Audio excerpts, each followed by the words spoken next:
3 days after coronation, Eldoria still smelled of rain and broken stone. King Arin walked the palace halls wearing crown and patched sleeves.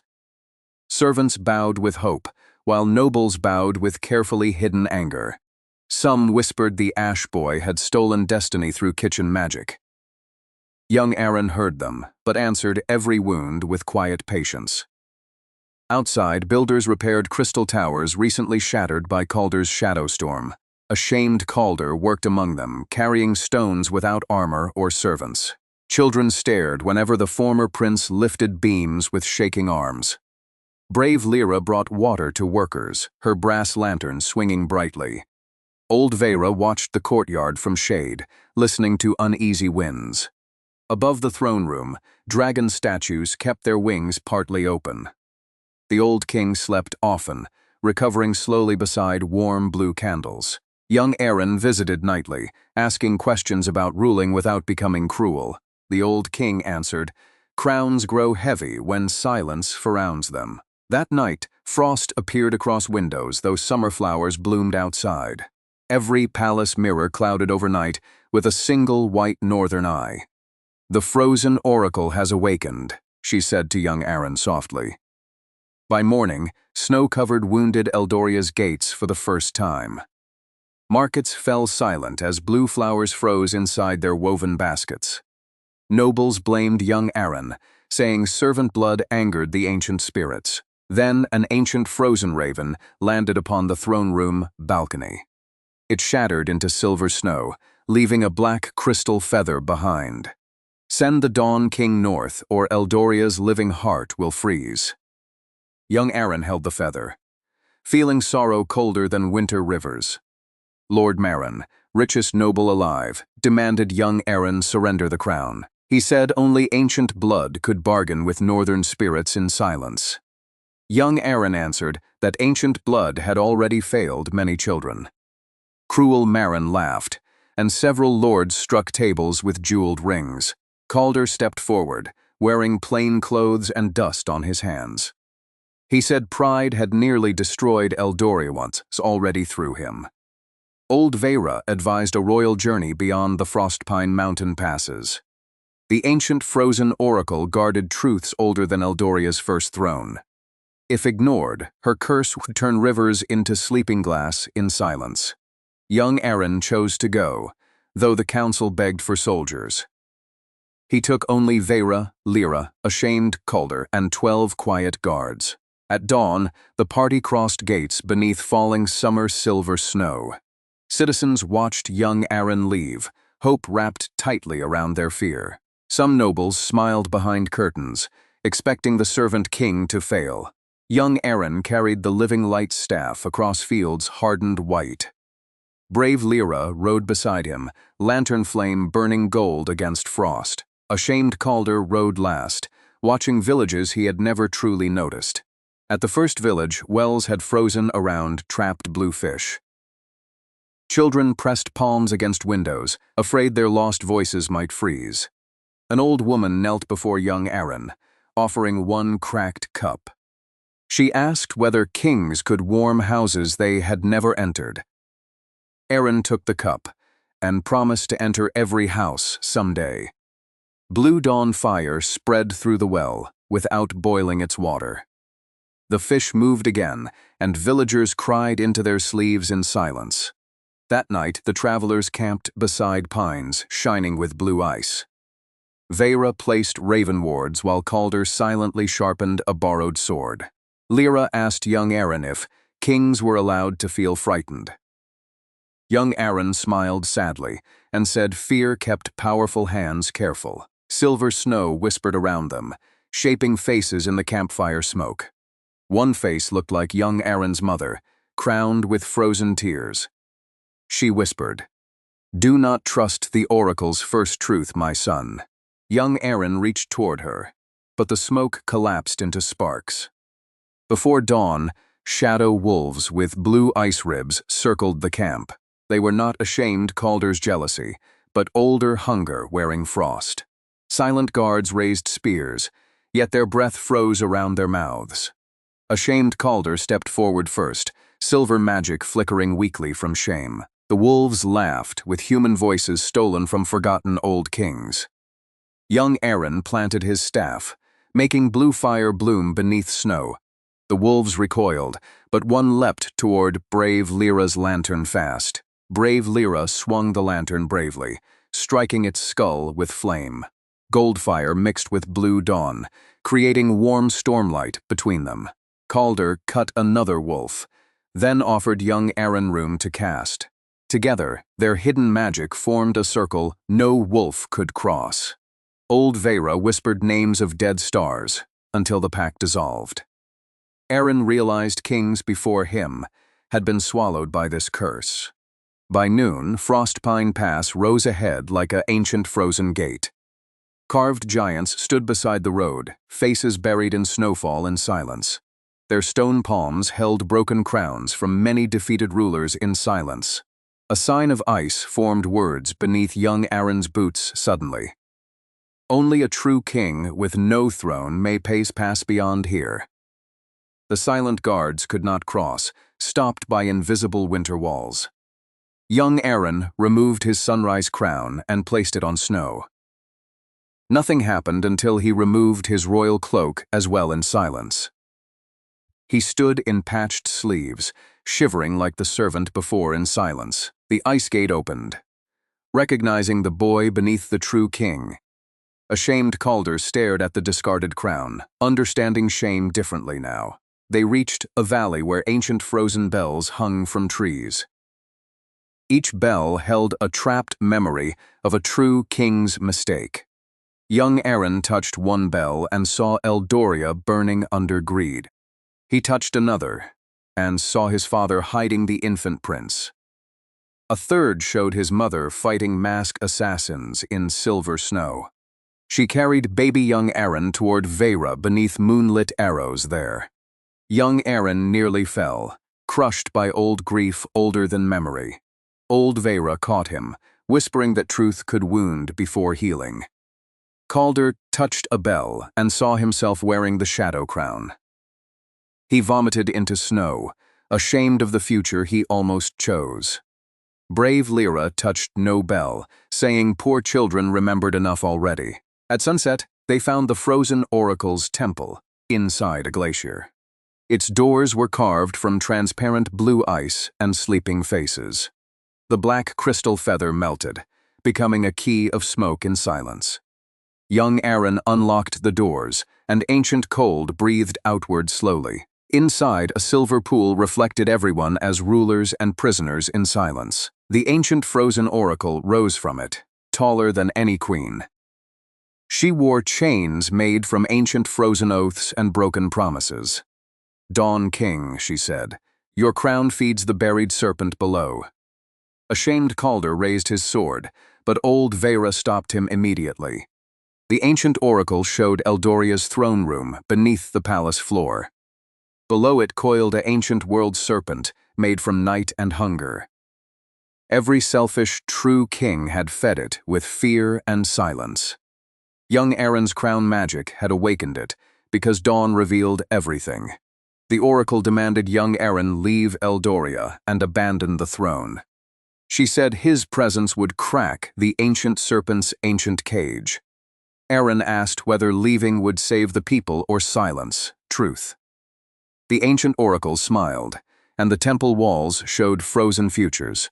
One future showed young Arin ruling kindly while Eldoria froze anyway. Another showed a shamed Calder crowned, commanding soldiers with empty obedient eyes. A third showed brave Lira leading riots through burning palace gates. Old Veyra appeared dead in every future, buried beneath raven feathers. Young Arin looked away. But the visions followed inside his tears. "Choose exile," the ancient oracle said, "and only you will suffer." Ashamed Calder surprised everyone by saying exile would only crown cowardice. He admitted he wanted young Arin gone, yet feared that answer. Lira stepped beside young Arin, holding her lantern before the oracle. She said rulers leaving poor people behind was an old spell.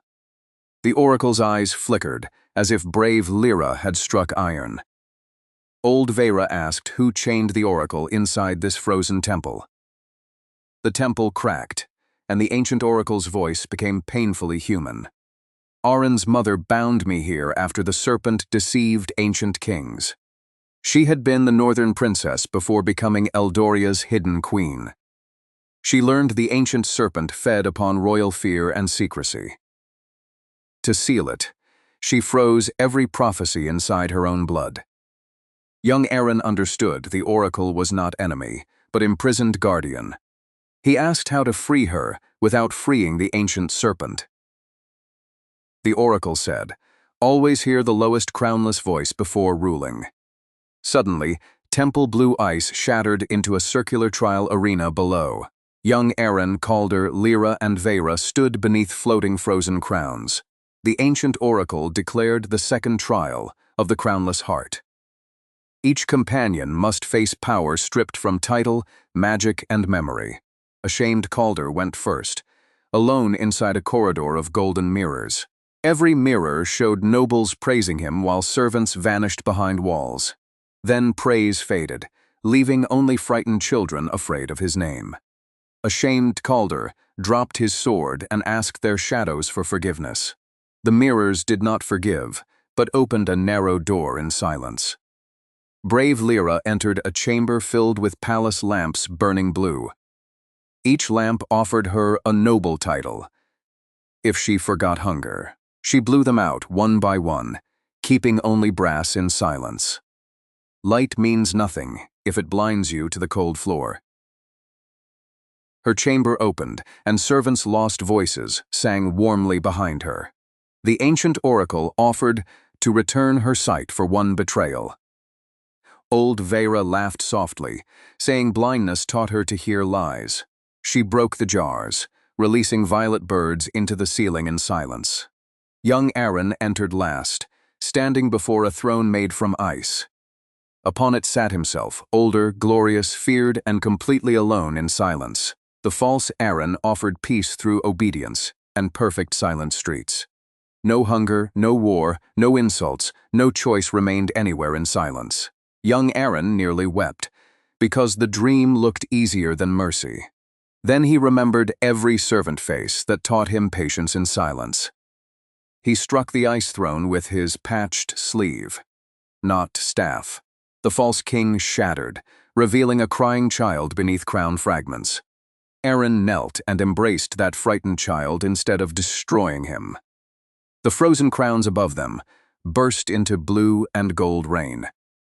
The ancient oracle's chains loosened, but the temple floor split wide. Far beneath Eldoria, the ancient world-serpent felt its old cage weakening. Its roar crossed mountains, shaking silver snow from every pine branch. Back in Eldoria, Lord Cruel Marin heard the roar and smiled. He entered the throne room secretly with 12 ambitious nobles behind. They carried black crystal feathers stolen from northern spy ravens in silence. Marin placed young Arin's abandoned crown upon the empty throne there. He declared the servant king dead, and himself protector of Eldoria. The crown darkened, feeding his greed directly into the ancient serpent. Cracks spread across the royal palace floor like black lightning below. Ordinary citizens ran as fountains froze, and bells rang without hands. The frail old king woke, unable to rise from his bed. He sent a blue candle flame through the royal bloodline in silence. The flame found young Arin inside the collapsing northern temple suddenly. Young Arin saw Eldoria cracking beneath cruel Marin's stolen royal ceremony. The ancient oracle opened a path through ice directly into shadow. She said young Arin must descend beneath his own throne now. Ashamed Calder insisted on coming, though guilt already weighed like armor. Brave Lira came too, because throne shadows reached kitchens before crowns. Old Veyra stayed above, holding the temple open with violet fire. Young Arin, Calder, and Lira fell through blue ice into darkness. They landed beneath wounded Eldoria, inside tunnels of ancient black roots. The ancient world-serpent coiled around crystal pillars carved with royal names. Its scales were mirrors showing every lie spoken by old kings. Marin stood nearby, wearing young Arin's crown twisted with black feathers. He shouted that wounded Eldoria needed pure blood, not kitchen mercy. The ancient serpent licked his words, growing larger with every cheer. Young Arin raised his staff, but the serpent swallowed blue light. It whispered that mercy was only fear, wearing a gentle mask. A shamed Calder attacked, and silver lightning vanished inside the serpent's mouth. Lira lifted her lantern, revealing thousands of trapped voices within scales. They were servants, children, queens, silent guards, and forgotten crownless souls. Young Arin realized the serpent was not darkness, but unheard pain. He lowered his staff and asked the voices what they needed. Marin laughed, calling listening the weakest magic ever named by kings. The trapped voices answered together, shaking the roots beneath wounded Eldoria. Remember us. Feed us truth, and never rule above us again. Young Arin pressed his golden wrist mark against the serpent's forehead. Pain flooded him, every ignored life burning through his heart in silence. Calder grabbed young Arin's shoulder, sharing the weight without claiming glory. Brave Lira placed her lantern beneath them, giving the voices warmth. The serpent stopped attacking, confused by power that did not devour. Marin screamed and struck young Arin's back with the stolen crown. A shamed Calder caught the crown, cutting his own hands on darkness. He said bloodline meant nothing when hands refused responsibility in silence. The black feathers burned away, revealing young Arin's sunrise crown again. Young Arin placed it on the ground before the serpent deliberately. No crown will ever eat another voice while I am king. The serpent shrank into a small black coil of sleeping stars. It wrapped around young Arin's staff, becoming a ring of memory. Cruel Marin tried to flee, but servants blocked the tunnel exit. They had followed brave Lira's lantern through forgotten passages beneath kitchens. The old king arrived, carried by guards, his face pale but proud. He ordered cruel Marin, stripped of title and given public labor. Young Arin stopped execution whispers, saying fear had built enough prisons. Cruel Marin would rebuild frozen villages beside those he had insulted. Above ground, the royal palace thawed as dawn poured through cracks. The frozen oracle appeared in the throne room, chains finally broken. Citizens bowed, not to power, but to the hard truth revealed. The oracle named brave Lira First Lantern of the Crownless Council. She named Calder Shield of Atonement, sworn to protect humble workers. Then she turned to young Arin and touched his patched sleeve. Your greatest magic is listening before the frightened world begins screaming. Young Arin returned the crown to his head with careful hands. This time it glowed softer, carrying thousands of remembered lost voices. Every royal palace mirror changed, showing common people beside royal faces. Proud nobles protested until servants named each debt aloud before witnesses. Young Arin created open councils in markets, farms, docks, and kitchens. No law could pass until one crownless voice had spoken there. A shamed Calder trained silent guards to kneel before injured citizens first.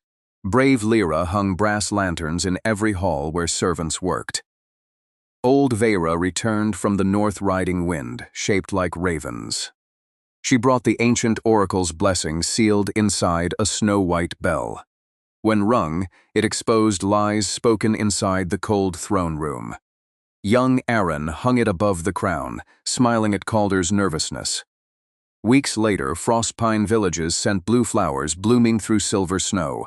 Children carved young Arin, brave Lira, and Calder in festival ice. The serpent ring slept quietly around young Arin's living light staff.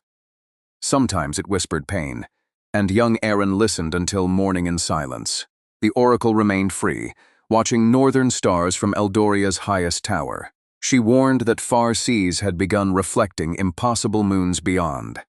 Beyond the western ocean, another empty throne woke beneath black water.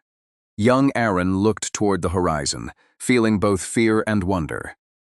He knew kingship was not victory, but endless listening after triumph.